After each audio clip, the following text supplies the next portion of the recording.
திருவள்ளூர் மாவட்டம் மாதவரம் அருகே container lorry மோதி இருசக்கர வாகனத்தில் சென்ற ஒரே குடும்பத்தை சார்ந்த மூவர் பலியான சம்பவம் சோகத்தை ஏற்படுத்தியுள்ளது. கொடுங்கையூரை சேர்ந்த கார்த்திகேயன், பிரேமலதா மற்றும் அவர்களது 8 வயது மகன் இன்பசெல்வன் ஆகியோர் சுப நிகழ்ச்சி முடிந்து வீடு திரும்பிய போது மாதவரம் ரவுண்டானா ஆந்திரா பேருந்து நிலையத்தில் இருந்து திடீரென வெளியே வந்த பேருந்தால் நிலை தடுமாறினார். அப்போது பின்னால் வந்த கண்டெய்னர் லாரி அவர்கள் மீது ஏறியதில் மூவரும் சம்பவ இடத்திலேயே உயிரிழந்தனர். விபத்தை ஏற்படுத்திய லாரி ஓட்டுநர் அன்பரசு பிடிபட்ட நிலையில் அந்த பகுதியில் சிக்னல் இல்லாததே தொடர் விபத்திற்கு காரணம் என அப்பகுதி மக்கள் குற்றம் சாட்டியுள்ளனர். கன்னியாகுமரியில் ஒரே சமயத்தில் நடைபெறும் சூரியன் அஸ்தமனம் மற்றும் சந்திர உதய அதிசய நிகழ்வை பல்லாயிரக்கணக்கானோர் கண்டு களித்தனர்.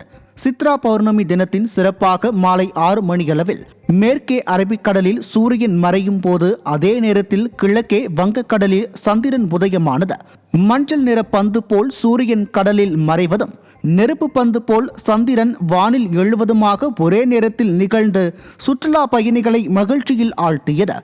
உலகிலேயே இத்தகைய காட்சி எளிதில் காணும் இடமாக குமரி விளங்குவதால் அந்த அபூர்வ காட்சியை பல்லாயிரக்கணக்கானோர் கண்டு மகிழ்ந்தனர்.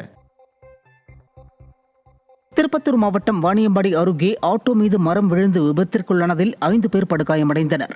வாணியம்பாடி கோணமேடு பகுதியைச் சேர்ந்த சரவணன் மற்றும் அவரது குடும்பத்தினர் கோவிலுக்கு சென்றுவிட்டு ஆட்டோவில் வீடு திரும்பிக் கொண்டிருந்தனர்.